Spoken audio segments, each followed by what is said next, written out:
Many blessings, my loves. My name is Rebecca, and this is my new moon report for Pillars of the Moon. So, welcome, everyone. I hope you're all doing really well.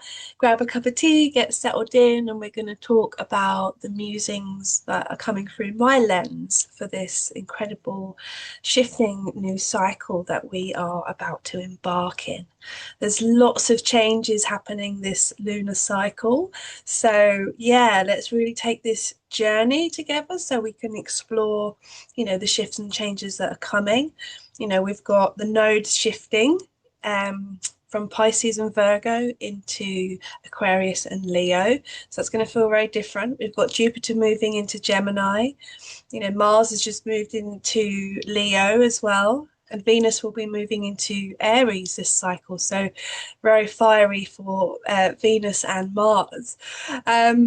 Yeah, so there's lots going on. So we've also got our solstice as well. So our solstice will be happening on the 21st of June.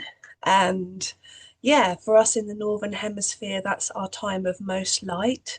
And for those of you in the Southern Hemisphere, it's your time of most dark. And it's that crossing over point between the light and the dark, and this sacred exchange from, the most out there in the sun to like the most out there in the dark kind of thing. There's a shifting of energy that happens with the solstice turnings as well. So and yeah, with all the nodes changing as well, both the nodes changing and yeah, all of the other things happening, it's really great to be back and to be journeying with you through these astronomical readings. So I'm going to begin by sharing with you my overview. It feels so nice to be doing this again. This is the first time I've done this for a little while. Yeah, as many of you know, I've had a beautiful nana of mine pass over, and so it's been a really deep time. So I feel so excited to be bringing this back to you this cycle and really journeying through the whole cycle together. So the new moon will be in Taurus in the astronomical sky, not Gemini. And we will look at stellarium in a moment and we can see exactly where the sun and the moon will be. It's a very exciting new moon, which is aligned to the Hyades star cluster, which is where we have the royal star Aldebaran. Also close by to the Pleiades as well, the Seven Sisters. So beautiful, beautiful, fertile new moon. We've got a few planets around there. We'll take a look in the sky in a moment so we can see. But it's the 27th of May at 4:02. This is GMT time zone. You can look up your own time zone at timeanddate.com. So shortly after the new moon, because we've got Mars just crossing over into Leo, and then we've got the South Node moving into Leo on the 30th of May. And then the first quarter moon will be in Leo on the 3rd, and it's at 3rd of June at 4:40. So we've got a fiery start there with a shift of the South Node into Leo, and then the Mars moving into Leo, and then the first quarter moon in Leo. So there's a real kind of lion energy that's building, for us in that first week of the cycle. And then we're coming into our full moon, which will be in the very powerful shamanic medicine man or woman Ophiuchus, the serpent bearer. So that will be on the 11th. Very, very powerful time. This full moon is going to be mega. Yeah, so it's on the 11th of June at 8:43 in the morning for us in the GMT. And then, yeah, a few days after that, Jupiter's going to be shifting into Gemini. So that'll be on the 16th of June. That's going to be a massive shift. Jupiter has been in Taurus for quite a few years, quite a while. I'm not sure how long exactly. I've lost track. But anyway, when Jupiter moves into Gemini on the 16th of June, we're all going to feel that, it's going to be a massive change. And Jupiter is currently squaring our nodal axis as well. So Jupiter is having a huge influence over our collective karma and our destiny, So Jupiter is really holding space for the shifting of the nodes as well as his own shift into Gemini. So Jupiter I see at the moment as this great guardian of this collective shift, which is happening for the Aquarian and Leo nodes, and also, you know, holding space for all that is completing through the Virgo and Pisces axis as well. So yeah, the last quarter moon, interestingly, will be in Pisces, and it's really connected to the North Node, you know. So the last quarter moon, the waning of the cycle on the 18th of June, there's going to be like a wrapping up, you know, of the North Node in Pisces, be a completion, because literally the week after is when the North Node moves into Aquarius. So we've got the solstice on the 21st of June, and that's when the sun shifts off into Gemini as well. So the solstice is like a 3-day portal, you know, where the sun has this optical illusion of standing still, because there's a shifting of energy that happens over this 3-day portal of time. And it's at the end of that 3-day portal on the 23rd of June that the North Node moves into Aquarius.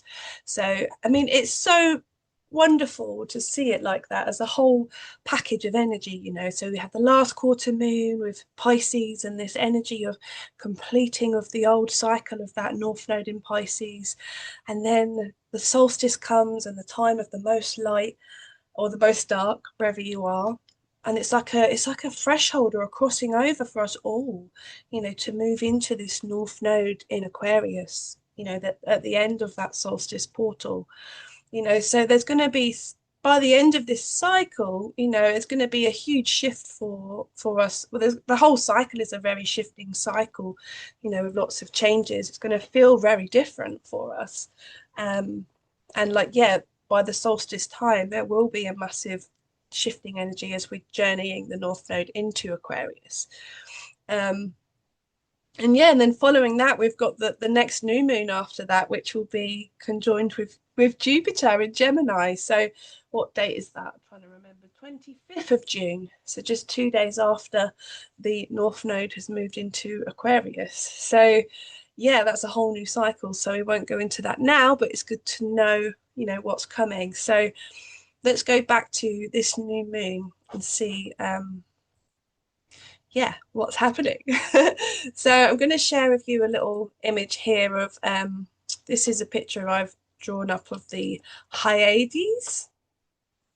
So the Hyades is a star cluster. You can see where the arrow is pointing here in the constellation Taurus. This is where our new moon is. So we will look in the live sky in a moment as well, but the Hyades wouldn't come up on my stellarium web. So I just got an image so we can visually all see where the Hyades cluster is. So it's a cluster of stars here in the center of it's like the face of the bull, isn't it, really? Because these are the horns of the bull here.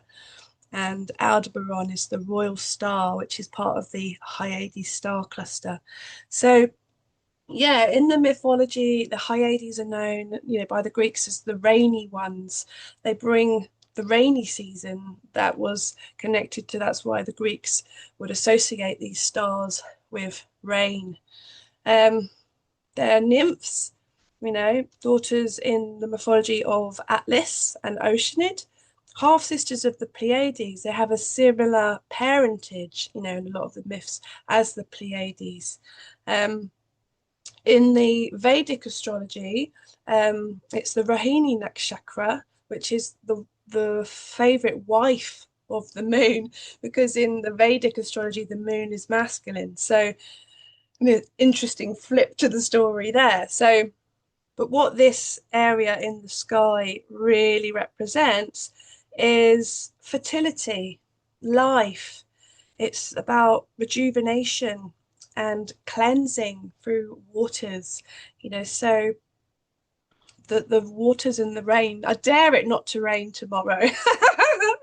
On this new moon with the Hyades, I bet you it's going to rain. There'll be some waters around. And if it's not raining through the skies, it'll be raining through our tears, you know. So in some of the stories, the rain is actually their tears, you know, through the different mythologies and things that happened that created this grief in them, you know. But actually the tears are that which bring, you know, the cleansing and the rejuvenation of a new cycle. Yeah, so the daughters of Atlas, the Titan who held up the sky, and but if we go further back than that, the in the Mesopotamia, that the Hyades were connected to Ishtar, the goddess of fertility, love, also war. So yeah, and the Pleiades were the seven brilliant ones connected to the seven sages, which is connected to Ursa Major over in the Great Bear.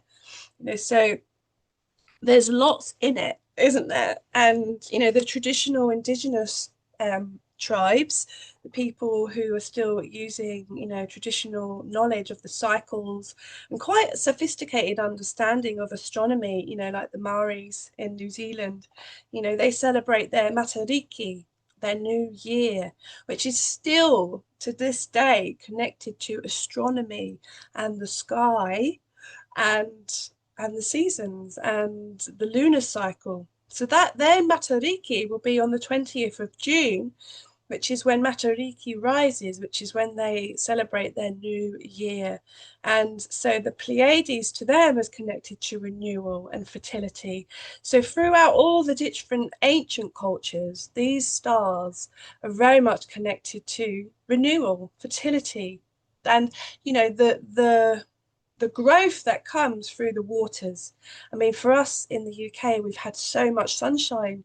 It was the driest April on record, I think, for however many years, and all of the earth was cracking and dry. And now we've got rain forecasts. So this is the gift of the Hyades, the rainy ones, to bring the waters that will enable the life to thrive. Because we all know we need rain and sun for life to be, abundant. If you have too much of either one, it's not in balance, isn't it? And things don't thrive. So this new moon will hopefully bring some waters, will bring some cleansing, will bring more fertility to the land. Yeah, what else do I want to say about these? So yeah, I feel like the ancient cultures and the indigenous peoples, that they are still to this day using the stars as their calendar, and I think this is definitely the wisdom that I feel most drawn to, to look up at the sky and see where things are in the living, visible sky. And use that as our calendar, use that as how we're going to track the seasons and everything that wisdom embodies just feels so good in my whole being. That's how they mark their new year in their calendar, by the rising of Matariki, which is the Pleiades. So this is ancient wisdom that I feel, that the Pleiades also they hold, in some stories they're known as the seed mothers, the bringers of seeds. Another link to fertility, right, in creation.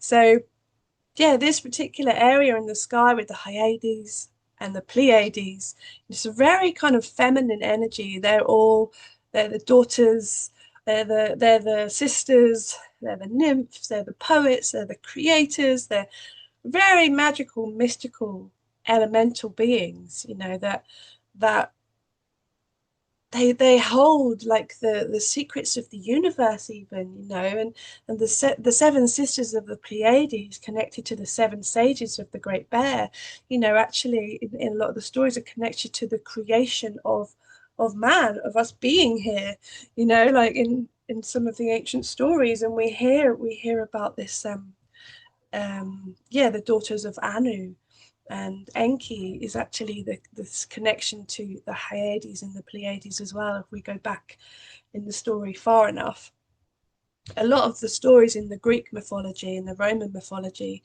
for my journey at the moment, I'm feeling like I really want to trace back to before the Roman Empire, and the Druids of the lands that I'm on, the Celtic and the Druid people who lived here, the indigenous people, the tribes of these lands, you know, we would have done the same as the Maoris do still. You know, it's like a lot of the indigenous wisdom of these lands was lost, you know, with the Roman Empire coming and taking over everything and burning all of the Druid temples and destroying all of the books, you know, so much of our ancient lineage was lost. And I feel like, you know, just by connecting to the Pleiades and what they mean, what they symbolize, what they represent, it takes us into an ancient knowing, you know, that is that the stars bring us into this deep, sophisticated knowing of the cycles of life,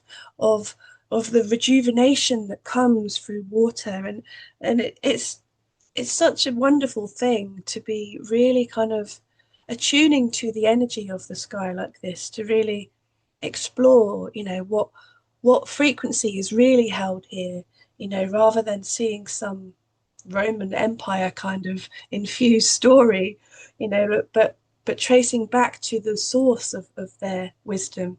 And even like one of my favorite practices is to really meditate with like, if it's a clear night, you know, going out and with my I've got some really nice binoculars, and that's all you need to see the Pleiades star cluster, and the Hyades and Aldebaran's always really bright as well.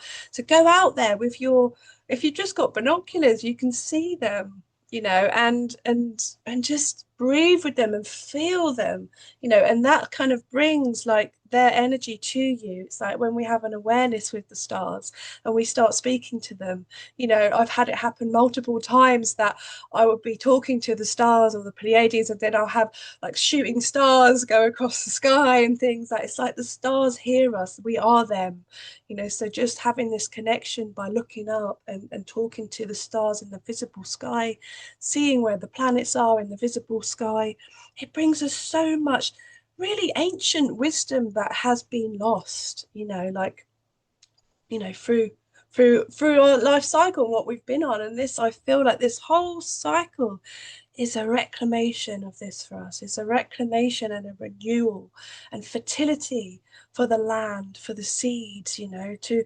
really plant and earth and ground these seeds. You know, Jupiter squaring the nodes is very generous, you know, really wants to grow for us collectively, really wants to help us compost the old in a big way and bring renewal and growth and learning in a big way.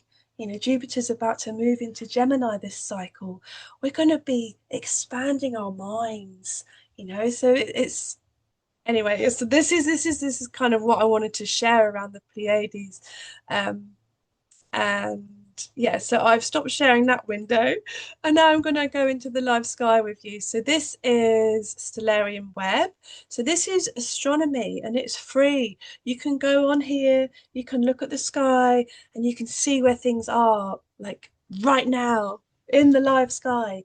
Like, this is amazing. So we can see in the live sky, let's just change the time to the new moon. So 27th of the 5th at 4:02. We can see the moon right now as I'm talking to you is really close to the Pleiades, so that's nice. So 27th at 4:02, that's what I said, wasn't it? Four.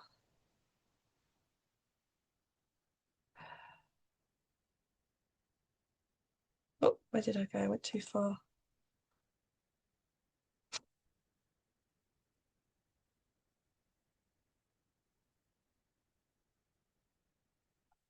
Okay, so let's go over to the moon. So we can see at 4:02 in the morning. I just need to change the settings a little bit so we can um,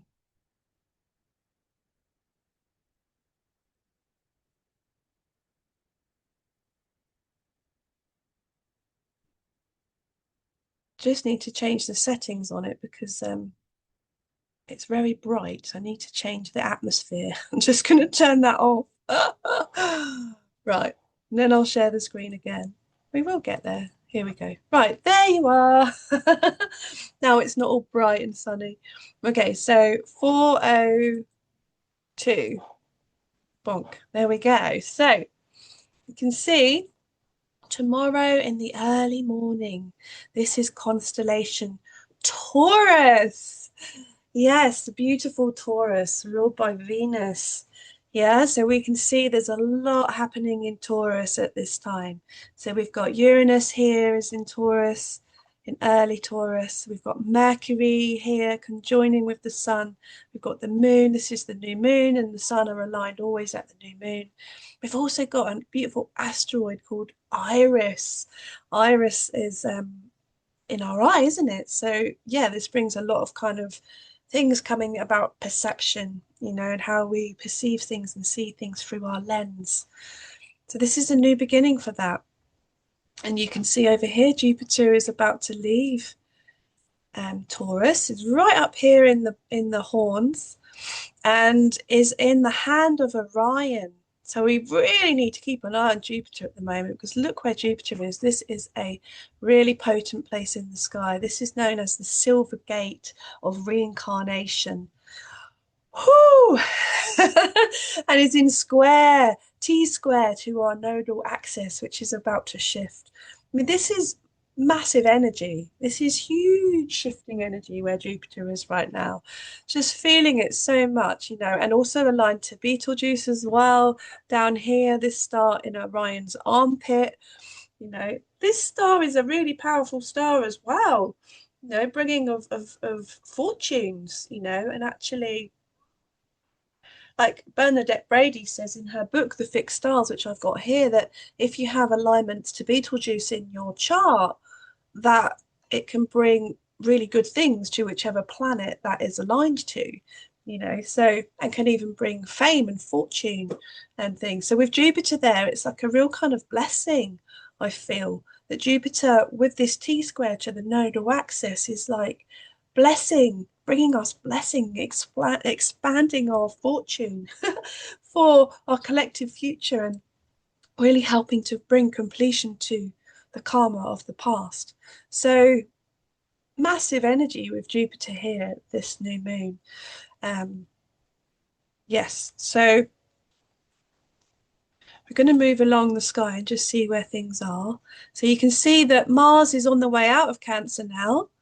Boom, boom, boom, and coming into the stars of Leo. So Mars is, you know, when Mars is like right in between here, you know, you can say, well, I can say that I feel it's an energy of both, you know, and we can say Mars in Leo is very much leadership and kind of masculine power. It's an energy of ambition and drive and creativity, you know, but there's still the influence of Cancer, and still kind of perhaps protectiveness and feeling a little bit insecure or sensitive in some way, not knowing exactly the right way to do things, you know, the crab kind of goes from side to side. So but thinking about Mars, you know, and what Mars has been through, you know, through the last little while, because Mars had a retrograde that's gone all the way back over Cancer to Gemini. And during that time, he's had 3 oppositions with Pluto, who's over in early Capricorn, you know, so Mars has been through a lot, it feels, you know, this kind of warrior, passionate, doing masculine energy has gone through quite a, it feels like a death and rebirth process with Pluto, you know, really having to go back home to his roots, to his foundations, to his innermost feelings and wounds. And there's been a death, many deaths and rebirths for the Mars energy. So as he's coming out of Cancer now, you know, he's coming through this journey, and he's coming into Leo, and so now he's in this place of power again. So Mars is coming out of the soft caress and holding of the mother, and is coming out into the fire of the sun. This is the real Lion's Gate, you know, this is the crossover of the water and the fire.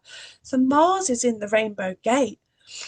He is in a place of alchemy right now. He's dived to the depths of his soul, you know, and really had to dissolve, and things are being shed. And now he's coming into this powerful place after this. It's like a rites of passage even that he's been through, you know, that he's been through something so big, and now he's coming into the leadership of Leo with a soft and loving heart. You know, it's like being broken down and torn apart, and then like what where Mars is heading, you know, towards Regulus, the heart of the lion. It's like what is really important, you know, what really matters is love. So what Mars is coming towards now as he's moving through this constellation of Leo is heart-centered leadership, you know, leading from love. And this is, you know, what my prayer for Mars is, you know, for this love as the South Node is moving in here too, you know, to bring the gifts of the past as well, you know. So yeah, strong transformation for Mars. Um, yeah, so over in the Virgo constellation, we've got Vesta. So there's a real devotion here with the Vesta energy that is of service for the Great Mother. So we may be feeling her energy there. And then we're coming over when our full moon will be here in the foot of Ophiuchus, you know, so there will be an energy of like a stamping on the scorpion in some way, or some kind of ending and things coming to like some kind of completion and having to find the medicine and the healing collectively. I'm going to just search for Pluto so we can see where Pluto is. So you can see that Pluto is here in this early area of Capricorn, and he's going retrograde now. And we can see Saturn joined with Neptune and Ceres as well. So Ceres is at the tail of Cetus the whale, you know. So Ceres is really beautiful, quite maternal, feminine energy. She's a dwarf planet. She's like blue in color. It feels very nurturing. It's a lot to do with taking care and support, feeling held and nurtured, you know. So her conjoined with Saturn and Neptune, because Saturn and Neptune are coming together, you know, and it's so close to their conjunction now. So it's like there's an element of like building of our dreams, you know, but also as this nodal axis is about to turn as well into Aquarius, you know, there's things that need completion around Neptune and Saturn, you know. So I in my the other day, I was tuning into Neptune and Saturn, and I was in the kitchen cooking. This is how a lot of my kind of things drop in when I'm cooking. It's really bizarre. But anyway, I was cooking up a storm in the kitchen, and I was just like, oh, what happened the last time that Neptune and Saturn got together? And then I was thinking, oh, I wonder when that was. And then it just dropped in 1989. And then I was like, oh, 1989. I wonder if that's true. So I looked it up, and that's what it was. And something that was really fascinating about this, as you know, I then kind of went on this rabbit hole around that year and what happened. And but it was in that year, like so in South Africa, there was this reign of white minority leadership in South Africa. Um, and there was a president that came in 1989. Oh my gosh, I can't remember his name now, it's gone, but you can look it up. And what he did is he dissolved this white minority power, and then the next president that was to come in after him of South Africa was Nelson Mandela, you know. So dissolving of old structures. This is what I'm meaning. Dissolving of what happened last time. And when you think about, because it was over in Sagittarius, right?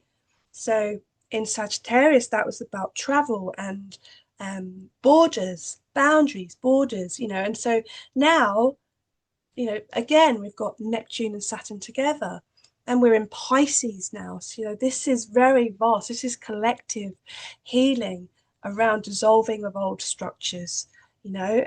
And with Ceres here, oh gosh, Ceres, also beholds great of the trauma and of the abuse, of mothers and children. Yeah, and just even saying that out loud brings this well of like grief in my body, because I'm very sensitive. So and there's a march happening, which is happening, I think it's the 15th of June. And this is when Jupiter's about to cross over into Gemini. And the march is to Gaza. And one of the people that is trailblazing it is Nelson Mandela's grandson. So can we see the links?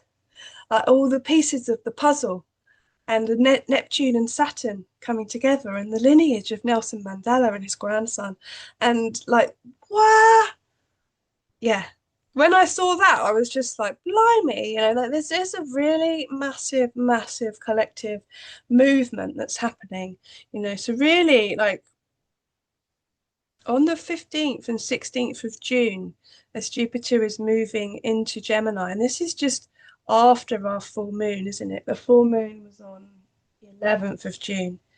So this full moon that's coming in Ophiuchus is going to bring massive power. This is the power of the serpent. We're in the year of the serpent. The serpent is Kundalini, it's life force, it's feminine Shakti. She is an unstoppable force, actually. It's the force of creation herself, and having birthed my two children, I've met with that, and I feel like since having my daughter, I have felt great power of this energy that pours through me through a lot of the work that I'm doing with the Mama Village community to bring back the resources for the mothers. So I'm definitely feeling, because I have a lot of Pisces in my chart, I'm definitely feeling these energies very strongly at the moment. And we can see Venus as well. Venus is in Pisces and also joined with Chiron, the wounds,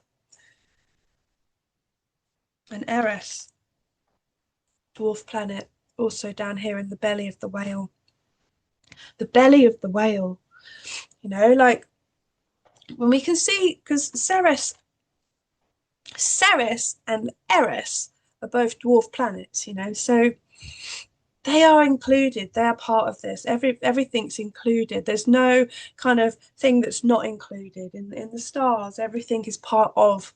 They're all keys. They're all tones. They're all frequencies that are all part of the whole, and they're all singing in their different tones, right? So in this Cetus the whale, we know the whales, what they are.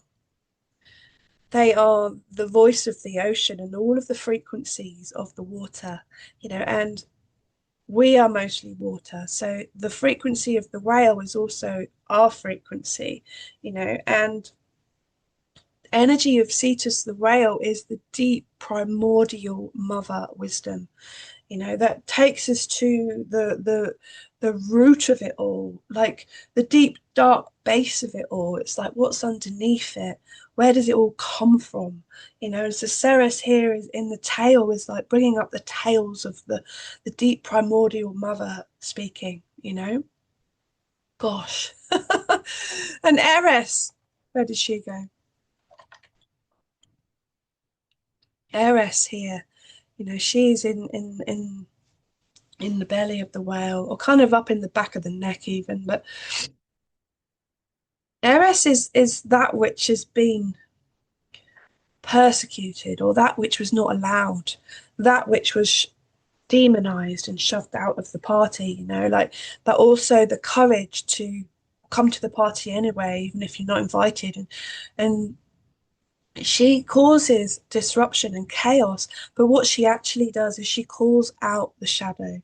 She is so powerful because she brings destruction. There can be a lot of like, around Eris.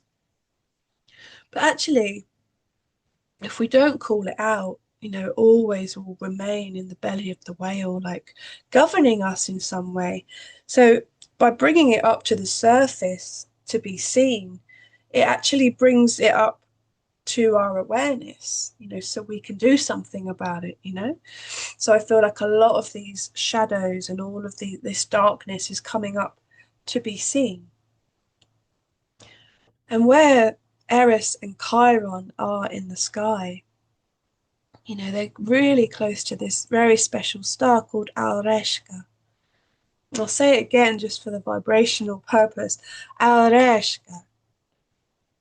This is a very ancient star. Well, all of the stars are ancient, right? But this is the golden knot. It's that which connects us to our soul. It's, you know, when we come through the birth portal here of Aries and Cetus, when we leave the great cosmic ocean, the oneness, and we separate into the I am frequency, I am.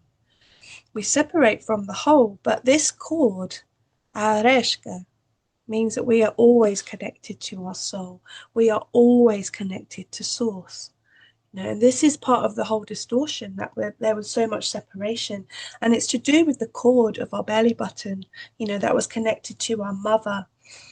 You know, in many ancient traditions, a lotus birth, where we don't cut the cord at all, where it comes off naturally, was part of the ceremonial practice. And that's just what I did with my daughter, you know, and it's like we never cut the cord. And actually, my daughter pulled it out after 3 days when it was ready herself as a 3-day-old baby, you know. And then we planted it in the earth, and that plugged her frequency into Mama Gaia to know that she was here, you know. So this is like the cord, the knot, the belly button. Yeah, that's what connects us to mother. That's what connects us to our soul. You know, so how many of us had our placentas incinerated? You know, our placenta is a connection to our tree of life. And then we're coming through the birth portal of Aries and Cetus, and we're coming into the Taurus field.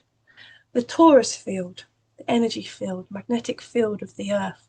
We are a spirit coming down into a physical reality, into a body, into Taurus, the Taurus field. Yeah, so I'm doing my hands like this because this is the Taurus field. And in the middle of the Taurus field, I can't even do it, is the Pisces symbol. Yeah, the two fish and the cord. And that's the two fish and the cord. So the Areshka is the cord, and we're coming into the Taurus field. We're coming down through the birth canal, through here, through Aries and Cetus, and into the earth, into the physical. So look at all of these planets in Taurus now. So Iris here wants us to have a better perception about all of this. You know, our I am, to open our eye, to open our third eye, to Uranus here, higher perception. You know, this is awakening consciousness, I feel, with Uranus and Mercury together. You know, this is highly fertile. This is highly rejuvenative. This is a time when we really need to plant seeds consciously for future years to come. You know, we need to be planting trees. We need to be growing stuff. We need to be coming together, especially with the North Node moving into Aquarius at the end of this cycle.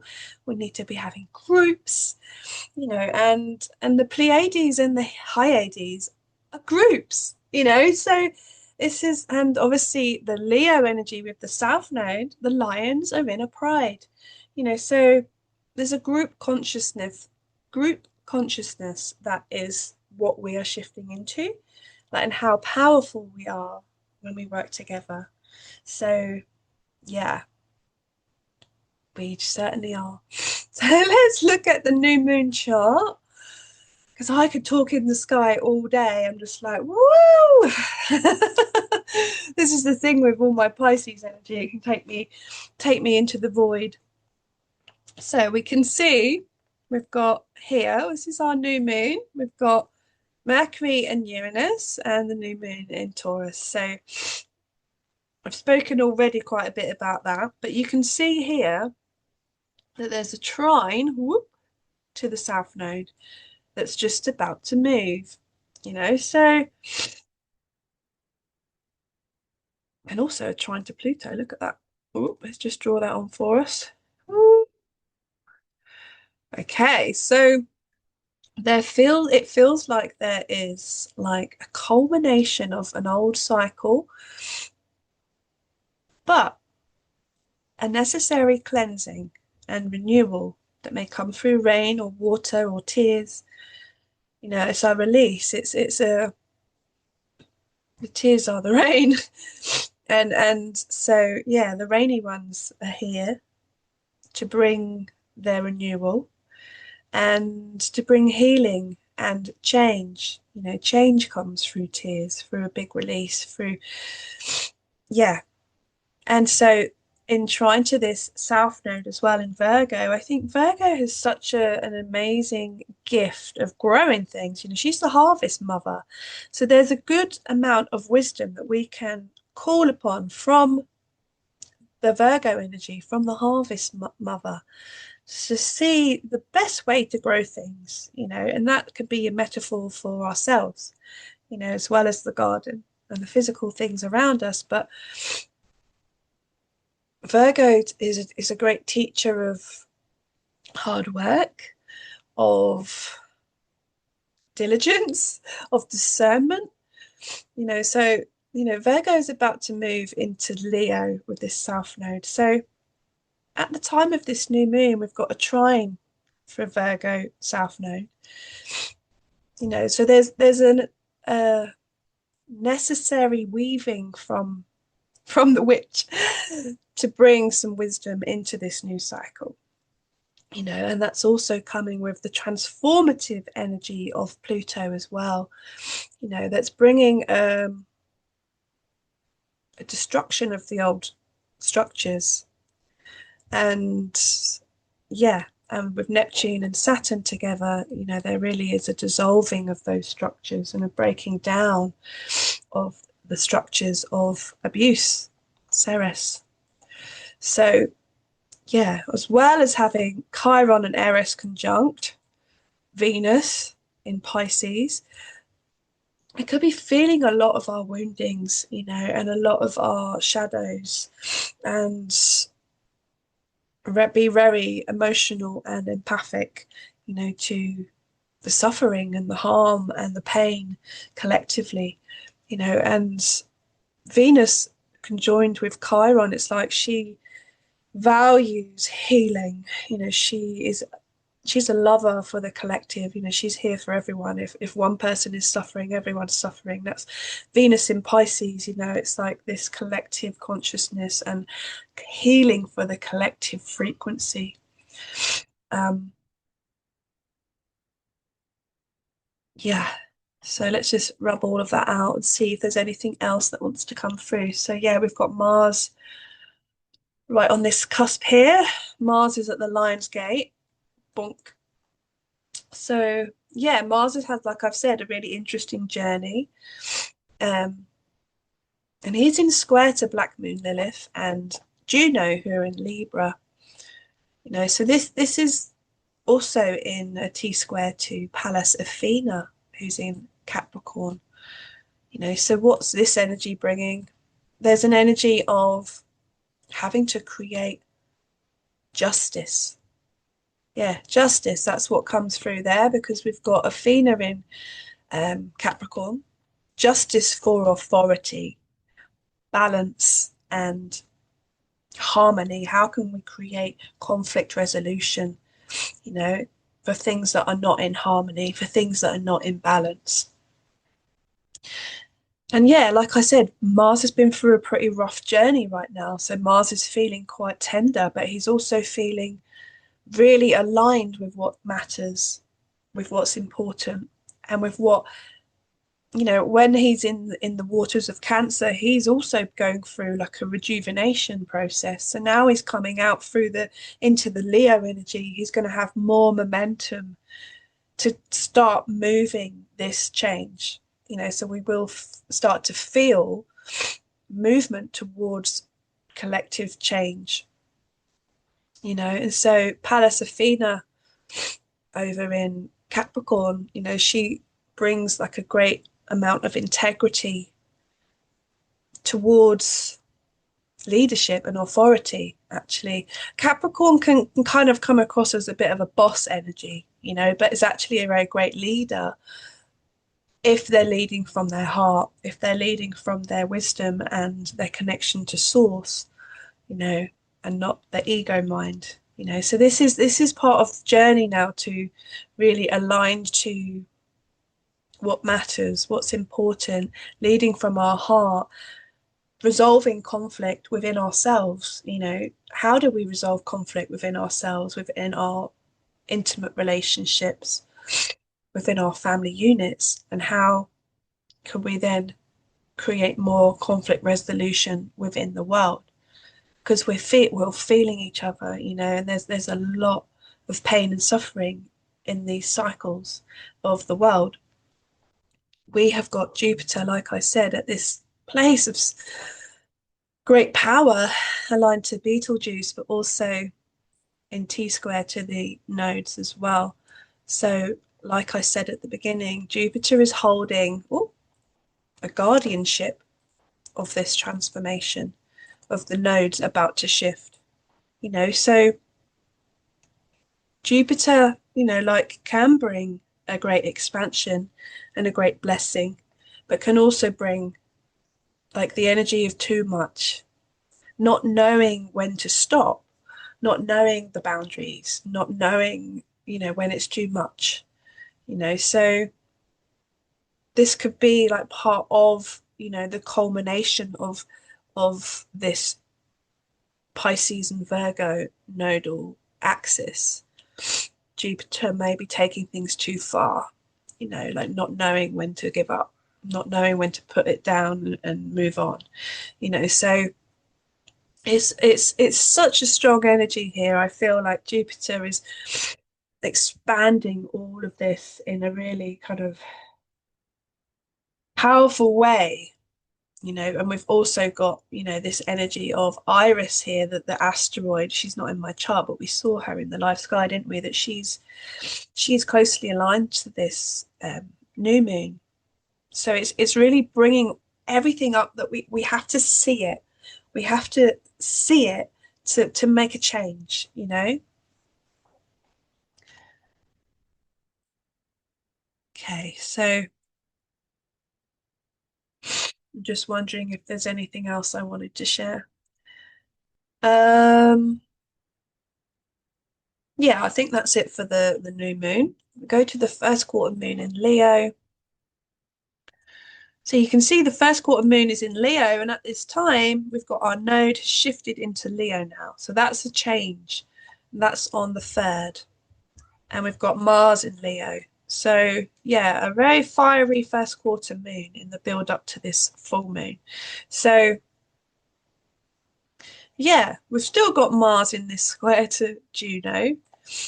Lilith has jumped over towards Vesta now, you know, so there's an energy of real kind of devotion and service to something that we really devoted to, you know. There's a real kind of passion here um, for serving for something that's really important to us. And then the Leo energy with the moon is very passionate, very creative, very driven. With Mars there as well, there's like a lot of energy moving forward towards something. The Mercury will also have just crossed over the sun. So Mercury's had this cazimi with the sun. So it brings another awakening for our mental energy, a transformation of our mind, and a rebirth of all the ways that we speak and share and network and think about things. Jupiter is really close to crossing over now. So it's like I feel it. Is like he's going to go. He's going to go. When's he going to go? And then we've got our full moon in Ophiuchus. So there we go. So I'm not going to do a load of chatting about that because I will do another video closer to the time of that. But you can see that Venus is now moved over into Aries. So she's crossed out of the waters into the void space between Aries and Cetus, this beautiful rebirth energy for Venus. And you can see that Jupiter is joined with Mercury, so close to being on crossing over into Gemini, because Mercury is in Gemini, you know, so Jupiter is also already feeling the energy of Gemini there, because Mercury is kind of like leading Jupiter into those stars, you know, which is really lovely, because Mercury, being the ruler of Gemini, is kind of like holding the gate for Jupiter to jump in, make that shift. So yeah. And yeah, so like I said, I'm going to do another video at that, but let's just have a glance at the last quarter moon in Pisces. So you can see here we've got a real nice party here happening in Pisces for that last quarter moon, which will be on the 18th. And like I said, you know, a few days after this, when we get into the solstice portal, is when the node will shift.